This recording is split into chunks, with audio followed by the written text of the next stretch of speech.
Pria yang sedang berada di podium ini bernama Fuga Kumar. Dia adalah seorang pria dari India yang telah menyelesaikan penemuannya dalam bidang kedirgantaraan, sehingga dalam acara penghargaannya di kota London, begitu banyak orang-orang besar yang menghadirinya. Meskipun berada di Inggris, Fuga tetap percaya diri untuk berpidato dalam bahasa India, karena bagi Fuga, bahasa negaranya adalah sesuatu yang tidak ternilai harganya.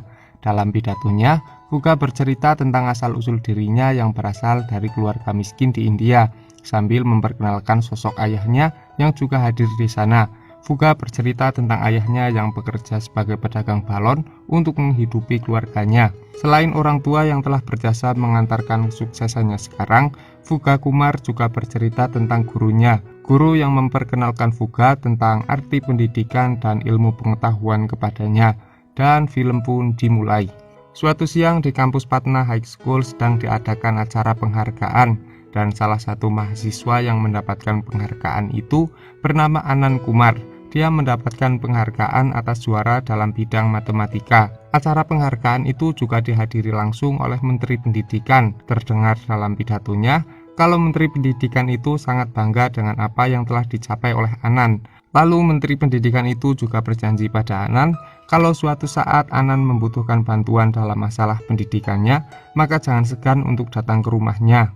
Setelah medali penghargaan Anand dapatkan, dia melihat sebuah persoalan di jurnal matematika internasional yang belum bisa dipecahkan oleh siapapun. Dan sebagai seorang pecinta matematika, Anand pun sangat tertantang untuk menyelesaikan persoalan tersebut. Sepulang dari acara penghargaan itu, Anand menemui kekasihnya yang bernama Supriya, dan Anand menjelaskan rencananya kalau dia akan melanjutkan pendidikannya di Oxford atau di Cambridge. Lalu dia memberikan sebuah surat cinta untuk Supriya dan berpamitan padanya, karena Anand akan pergi ke perpustakaan kampus untuk menyelesaikan persoalan matematika yang Anand temui di jurnal internasional. Di momen itu, Supriya merasa agak kesal dengan sikap Anand, karena dia lebih suka menghabiskan waktu bersama soal matematika daripada bersamanya. Karena di perpustakaan kampusnya Anand tidak ada referensi buku untuk memecahkan persoalan matematika itu, Anand akhirnya pergi ke perpustakaan kampus lain untuk menyelesaikan persoalan tersebut. Tapi ketika dia sedang mengerjakan soal itu, tiba-tiba datang penjaga perpustakaan dan menanyakan. Tapi karena Anand tidak menjawab pertanyaan dari penjaga perpustakaan itu, akhirnya Anand diusir dari perpustakaannya. Sebelum Anand pergi, Anand mengatakan kalau keesokan harinya Anand yang belum menyerah untuk menyelesaikan persoalan matematika itu akhirnya membuat rumus-rumus yang admin sendiri tidak paham apa yang Anand tulis, dan karena kerja kerasnya Anand akhirnya berhasil memecahkan masalah yang ada di jurnal internasional itu. Segera dia membuat salinan jawaban itu lalu mengirimkan penemuannya ke Inggris melalui kantor pos. Di kantor pos Anand diberitahu oleh penjaga di sana kalau usaha Anand akan sia-sia. Tapi saat itu juga, ayah Anand yang juga bekerja di sana tetap menyemangati Anand atas apa yang telah Anand lakukan. Dan beberapa hari kemudian, ayah Anand terlihat dengan sepedanya terburu-buru pulang ke rumah sambil menggenggam sebuah surat. Sesampainya di rumah, ayah Anand mengungkapkan kebahagiaannya atas apa yang telah Anand lakukan, karena surat itu adalah surat dari Universitas Cambridge yang menyatakan bahwa Anand Kumar diterima untuk melanjutkan pendidikan di sana. Mereka merasa terkesan dengan kecerdasan Anand karena telah menyelesaikan persoalan matematika di jurnal internasional. Mendengar kabar itu, seluruh keluarga Anand sangat bahagia, termasuk adiknya yang bernama Pranav Kumar. Mereka segera mempersiapkan segalanya untuk bekal Anand pergi ke Inggris. Namun karena keluarga Anand adalah keluarga yang berada di kelas menengah ke bawah, mereka terkendala oleh biaya. Seluruh tabungan keluarganya juga telah diambil, namun itu pun masih kurang. Lalu Anand teringat sebuah pidato dari Menteri Pendidikan yang berjanji akan membantu Anand dalam masalah pendidikannya.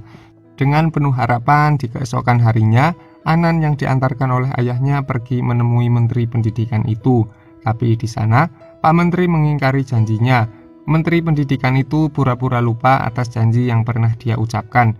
Bukan hanya pura-pura lupa, tapi Pak Menteri juga mengusir Anand dari rumahnya. Di perjalanan pulang terlihat perasaan Anand yang begitu kacau, dan ayahnya mengatakan pada Anand kalau Anand akan tetap pergi ke Cambridge. Di keesokan harinya, ayah Anand berusaha mati-matian untuk membantu mewujudkan cita-cita anaknya. Dia mencoba mencari pinjaman di kantornya, menjual perhiasan milik istrinya sampai mencari pinjaman ke bank. Tapi sayang, usaha dari ayah Anan tidak ada yang berhasil. Dalam kesedihannya karena belum juga mendapatkan uang untuk biaya anaknya, ayah Anan mengingat masa lalunya ketika dia sedang mengantarkan Anan kecil dan adiknya Pranaf ke sekolah. Setiap hari dia selalu mengatakan pada anak-anaknya kalau hari ini kita harus mempunyai mimpi dan suatu hari nanti kita akan mewujudkan mimpi itu. Sesampainya di rumah, ayah Anan pun tidak pernah bisa tidur. Dia hanya memikirkan biaya untuk Anan pergi ke Cambridge. Lalu di suatu malam, ketika ibunya sedang menyiapkan makan malam, tiba-tiba ayah Anan terjatuh.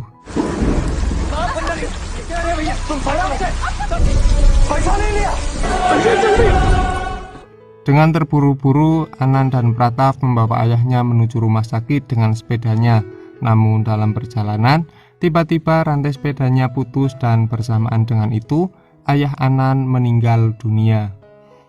Beberapa hari kemudian setelah meninggalnya sang ayah, Anan menemui Supriya untuk menjelaskan kalau dia tidak jadi pergi ke Cambridge.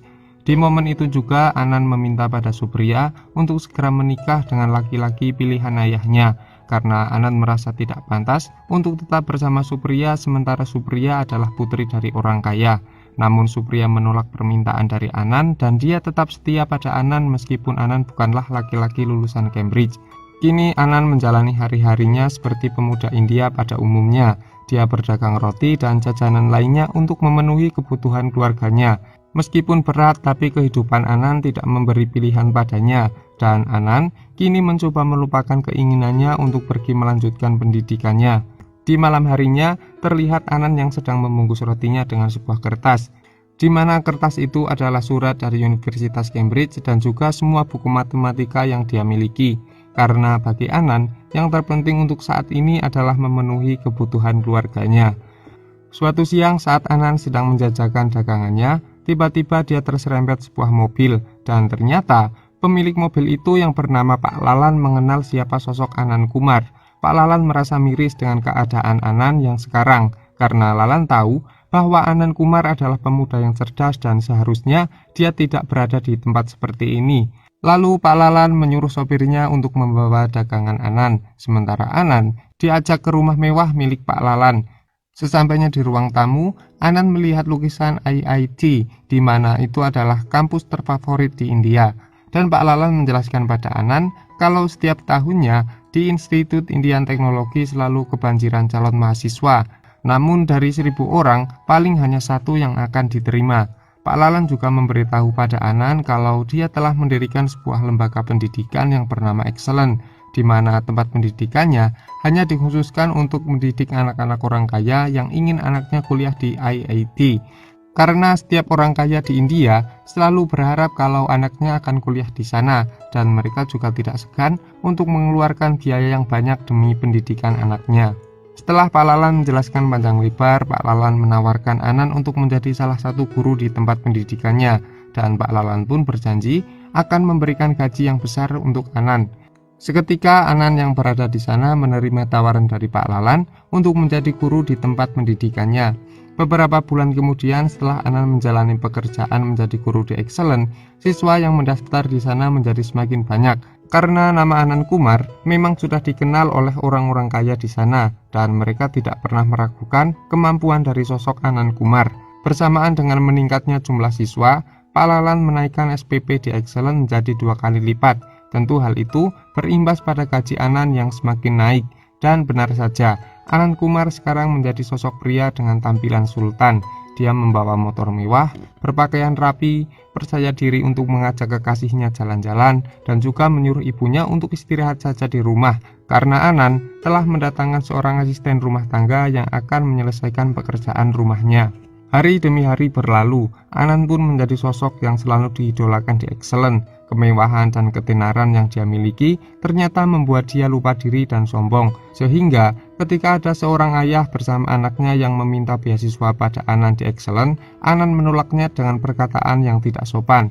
Namun di suatu malam saat Anan akan pulang, tiba-tiba motornya mati. Sebagai solusinya, dia mencari tukang becak untuk mengantarkan dia pulang. Dalam pencarian itu, Anan bertemu dengan anak tukang becak yang sedang belajar tentang matematika. Anak itu tidak sekolah karena keterbatasan biaya, namun keinginannya untuk belajar sangatlah kuat. Setelah agak lama menunggu, ayah dari anak itu pun datang dan mengantarkan Anan pulang. Dalam perjalanan itu, tukang becak bercerita pada Anan kalau dia sangat kesal dengan tingkah laku anaknya yang selalu menghabiskan banyak waktu untuk belajar matematika. Karena menurutnya, pendidikan itu hanya berguna bagi seorang yang punya uang. Lalu tukang becak itu mengibaratkan kisah Arjuna dalam cerita Mahabharata. Sebenarnya dulu ada seorang anak kampung yang lebih ahli memanah daripada Arjuna, dan anak itu meminta pada Guru Drona untuk menjadikannya seorang murid dan berlatih memanah bersama Arjuna. Singkat cerita, Guru Drona menerima dia sebagai muridnya, dengan syarat dia harus memotong jempol tangannya. Anak itu pun menuruti apa yang gurunya mau. Sejak saat itu, dia tidak bisa menarik anak panah lagi karena dia tidak mempunyai jempol di tangannya.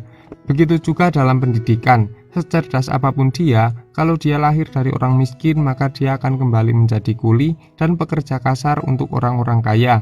Mendengar kata-kata tukang becak itu, Anan merasa tertampar. Seketika dia teringat kata-kata ayahnya yang mengatakan pada Anan kalau pendidikan bukan hanya milik orang kaya saja, tapi suatu saat orang-orang miskin akan memimpin orang-orang kaya karena orang miskin juga telah bekerja keras untuk menempuh pendidikannya. Anan pun kembali ke memori masa lalunya dan mengingat perjuangan dirinya dalam menempuh pendidikan ketika Anan masih miskin. Di keesokan harinya, Anan memutuskan untuk tidak lagi bekerja menjadi guru di Excellent. Dia memutuskan akan membuat tempat pendidikan sendiri khusus untuk anak-anak orang miskin secara gratis. Sehingga barang-barang mewah milik Anan seperti sepeda motor, jam tangan mewah, dan barang-barang lainnya Anan jual sebagai modal untuk menjalankan rencananya. Pranav sempat kaget dengan keputusan kakaknya, tapi sebagai saudara yang baik, Pranav juga membantu dan mendukung Anan dalam menjalankan rencana mulianya. Dia memulai membantu Anan dengan menyebarkan brosur dan juga menyiarkan di jalan raya. Suatu siang ketika Anan dan Pranav sedang membuat ruang kelas, tiba-tiba Supriya datang dan memutuskan hubungannya dengan Anan. Karena Supriya tidak terima dengan keputusan Anan yang berhenti dari Excellent dan lebih memilih mengajar anak-anak orang miskin secara gratis. Meskipun demikian, Anan tetap melanjutkan rencananya.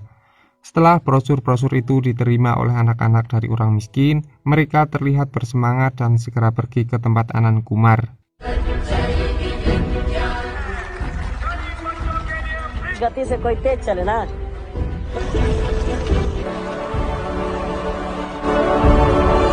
Sesampainya di sana, mereka diberikan soal ujian oleh Anan sebagai seleksi diterima atau tidak di tempat pendidikannya. Saat itu Anan hanya menginginkan 30 siswa, di mana 30 siswa itu yang akan tinggal di sana dan akan diberi makan oleh Anan.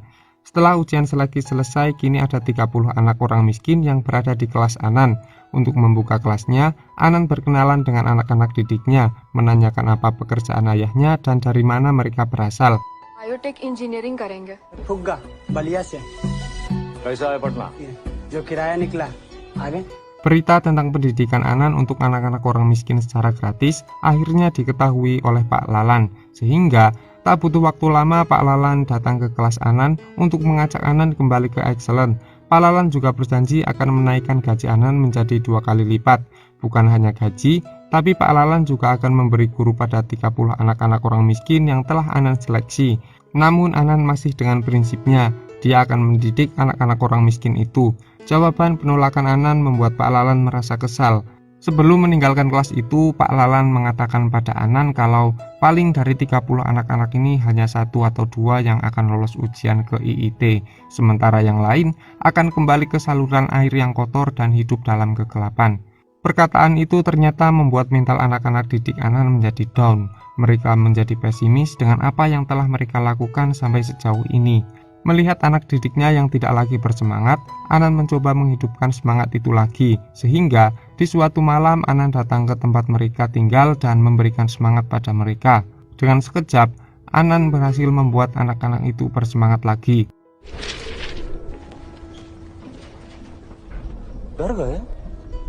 डर का है? किस बात का डर है तुमको?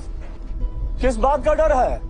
खार से कहाँ होगा? अरे मर तो उसी दिन गए थे जब एक गरीब अपने लिए खूब चिकना सड़क बनाए, पर यही वो सबसे बड़ी गलती कर। मैं मारूंगा छलांग, न्यूक्लियर साइंटिस्ट। तुम? कौन लगाएगा छलांग? हम लगाएंगे सर। हम लगाएंगे छलांग। Setelah 2 bulan Anan meninggalkan Excellent, terlihat para orang tua siswa yang datang ke kantor Pak Lalan untuk menanyakan di mana Pak Anan Kumar. Karena ternyata mereka memasukkan anak-anak mereka ke Excellent karena di Excellent ada sosok Anan Kumar.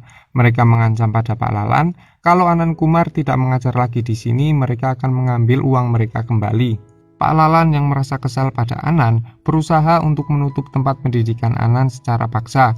Lalan meminta bantuan pada preman di sana untuk mengancam Anan. Tak lama kemudian preman itu menelpon Anan dan mengatakan pada Anan kalau dia harus menutup tempat pendidikannya karena apa yang telah Anan lakukan adalah perusakan pasar.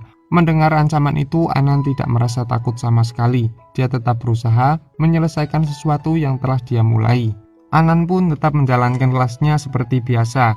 Cara Anan mengajar adalah cara yang unik. Dia mengajarkan teori yang rumit dengan cara yang begitu mudah. Pada prinsipnya, Anan hanya mengatakan pada anak didiknya kalau tanyakanlah semua masalah dalam hidupmu dan temukan jawabannya, maka kamu akan menemukan kebahagiaan di sana. Kelas Anan memang tidak semata-mata berada di ruangan. Anan juga sering mengajak mereka pergi keluar dan membaca alam sekitar dengan teori-teori yang telah mereka pelajari. Hal itu sangat efektif. Terbukti pada suatu malam ketika orang-orang Lalan mencoba mematikan lampu di asrama Anan, anak-anak itu justru mampu menjawab masalah yang sedang mereka hadapi. Mereka membuat aliran listrik sendiri sehingga lampu bisa tetap menyala. Suatu hari Anan membelikan mereka sebuah buku, tapi karena secara finansial terbatas, Anan tidak bisa memberikan 30 buku untuk anak didiknya, sehingga hanya 4-5 buku saja yang Anan bisa berikan untuk anak didiknya.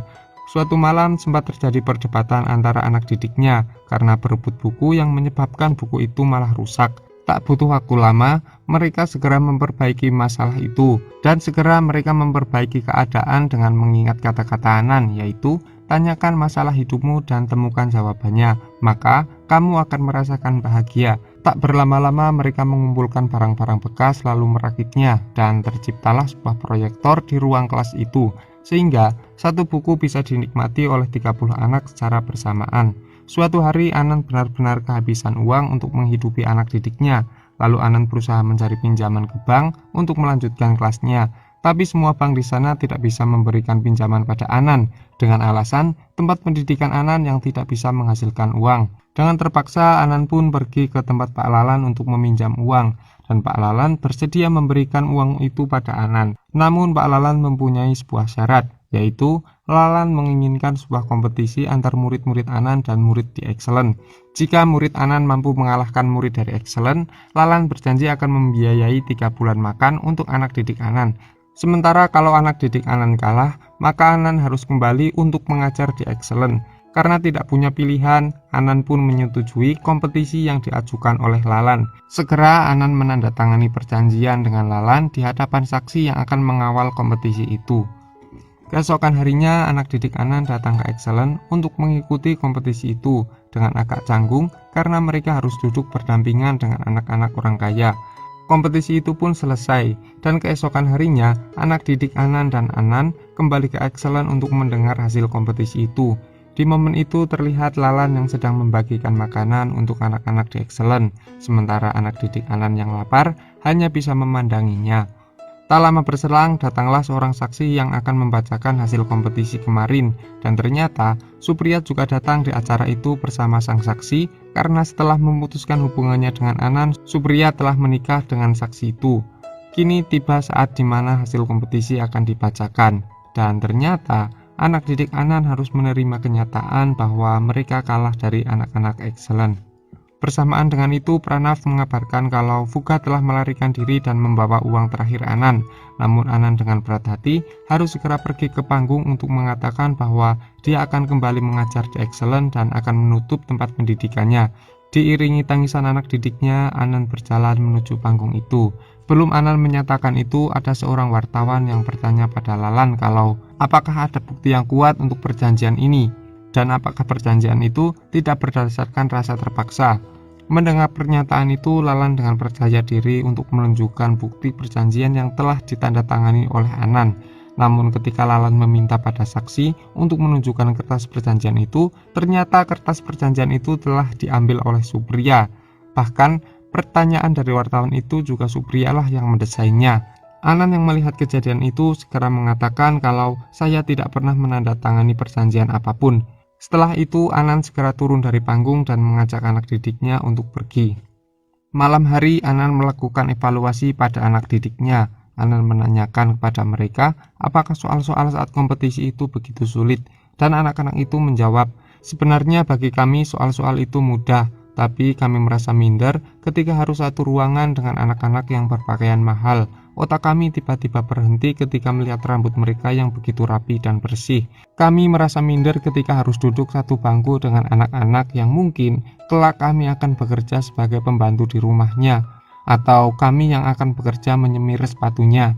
Lalu salah satu murid di sana mengatakan kalau Fuka kabur juga karena alasan yang demikian. Dia merasa minder ketika harus berbaur dengan anak-anak orang kaya.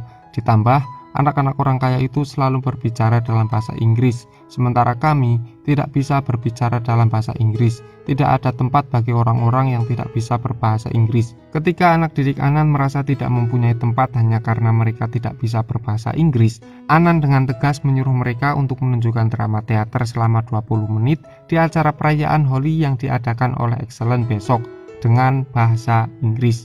Anan juga mengancam kalau sampai dalam teater itu mereka berbicara dalam bahasa India, Anan akan mengusir anak itu dari tempat pendidikannya dan menyuruhnya untuk segera pulang. Sepanjang malam anak-anak itu memikirkan perkataan Anan, dan di keesokan harinya saat perayaan Holi itu tiba, mereka terlihat di panggung sedang menampilkan sebuah drama dengan berdialog dalam bahasa Inggris. Awalnya mereka ditertawakan oleh anak-anak Excellent karena cara bicara mereka dalam bahasa Inggris yang sangat buruk. Bahkan belum sampai 20 menit, anak-anak Excellent sudah menyuruh mereka untuk turun dari panggung. Tapi karena Anan melarangnya, mereka tetap berada di atas panggung sampai 20 menit. Di sisa waktu itu, mereka tiba-tiba menyanyi dalam kosakata bahasa Inggris namun dengan nada India. Mereka melakukan itu dengan tujuan bahwa India adalah negara yang berbeda dengan Inggris. India adalah jati diri kami. Seketika anak-anak dari Excellent juga larut dalam nyanyian yang ditampilkan oleh anak-anak didik Anan. Setelah acara itu berakhir, Anan pergi ke sebuah restoran dan tiba-tiba Anan mengatakan pada pemilik restoran itu kalau restoran ini akan segera ditutup. Seketika pemilik restoran itu dibuat bingung karena untuk saat ini restoran yang dia miliki sedang ramai dengan mempekerjakan 80 karyawan. Lalu Anan mengatakan kepada pemilik restoran itu kalau restoran ini akan tutup dalam waktu 3 tahun, 4 bulan, dan 21 hari. Lalu Anan menjelaskan perhitungannya dengan rumus matematika yang dia punya pada pemilik restoran itu. Seketika pemilik restoran menjadi ketakutan dan meminta pada Anan untuk menjadi akuntan dalam bisnisnya. Tapi Anan tidak memberikan ilmunya secara gratis. Dia meminta untuk pekerjaan kali ini digaji dengan logistik untuk makan 30 anak selama 3 bulan. Tanpa berpikir panjang, pemilik restoran itu pun menerima kerjasama bersama Anan Kumar. Dan Anan juga merasa lega karena kini masalah makan untuk anak didiknya sudah terpenuhi. Berita tentang penampilan anak didik Anan di perayaan Holi itu ternyata dimuat di media cetak dan itu dibaca oleh Menteri Pendidikan. Lalu menteri itu merasa kalau tempat pendidikan Anan adalah sebuah ancaman untuk bisnisnya. Karena ternyata dalang dibalik bisnis pendidikan Excellent yang dijalankan oleh Lalan adalah buah pikiran dari Menteri Pendidikan. Lalu menteri itu membuat sebuah rencana untuk membunuh Anan Kumar dan memastikan kalau anak didik Anan tidak akan ada yang mengikuti ujian masuk ke IIT. Rencana berikutnya, Pak Menteri memberikan informasi kepada seluruh pembunuh bayaran di Patna bahwa bagi siapa saja yang berhasil membunuh Anan Kumar, maka akan diberi hadiah uang dalam jumlah yang besar. Di suatu malam, Anan ditemui oleh seorang wartawan yang datang bersama salah satu pembunuh bayaran. Dan pembunuh bayaran itu hanya mengatakan pada Anan kalau ada hadiah uang yang cukup banyak bagi siapa saja yang berhasil membunuh Anan Kumar. Alasan mengapa pembunuh bayaran itu tidak mau membunuh Anan karena dulu ayah Anan pernah menyelamatkan nyawa ibunya, sehingga dia merasa berhutang budi pada ayah Anan. Pranav yang mendengar kabar itu segera menemui polisi untuk meminta perlindungan padanya. Tapi polisi di sana justru mengatakan kalau anggota kami sedang sibuk dan jika takdir sudah menghendaki bahwa Anan akan meninggal, kami tidak bisa menghentikannya. Dengan kecewa, Pranav pergi meninggalkan kantor polisi dan di perjalanan pulang, dia melihat sebuah senjata mainan yang sedang dijual. Sementara itu, saat Anan sedang membawa makan malam untuk anak didiknya, tiba-tiba dia diserang oleh 2 orang dan mereka menembak Anan tepat di perutnya. Mereka juga berencana akan menembakkan peluru keduanya di kepala Anan agar Anan dapat dipastikan meninggal. Tapi takdir berkehendak lain. Pistol itu tiba-tiba rusak saat akan menembak kepala Anan. Melihat pistolnya yang rusak, mereka berencana akan meletakkan Anan di rel kereta agar Anan mati tertabrak kereta. Tapi di momen itu Anan masih sempat melakukan perlawanan kepada mereka, sehingga tubuhnya berhasil terhindar dari hantaman kereta api. Bersamaan dengan itu, Pranaf dengan senjata mainannya juga datang dan segera menyelamatkan Anan dengan membawanya ke rumah sakit. Namun karena Anan adalah orang miskin, maka pelayanan di rumah sakit menjadi lamban, dan itu membuat anak didik Anan merasa emosi. Di tempat lain terlihat Lalan dan para pembunuh bayaran lainnya sedang berkumpul untuk membahas bagaimana membunuh Anan Kumar dan seluruh anak didiknya. Namun pembahasan mereka ternyata didengar oleh Fuga yang ternyata sudah bekerja sebagai satpam di sana. Dengan tergesa-gesa, Fuga berlari ke rumah sakit untuk mengabari teman-temannya tentang rencana para pembunuh bayaran itu. Fuga juga meminta maaf kepada Anan karena telah pergi meninggalkan kelas dan mencuri uang di sana. Sementara rumah sakit akan diserang oleh para pembunuh bayaran, anak didik Anan menyiapkan tempat agar Anan bisa ditangani dengan aman. Dan untuk urusan para pembunuh bayaran yang akan datang menyerang, anak didik Anan telah menyiapkan rencana untuk melawan mereka. Mereka membuat sebuah senjata dan jebakan lainnya dengan ilmu pengetahuan yang telah Anan ajarkan. कट्टा लाएंगे ज्यादा गोली भी नहीं होगा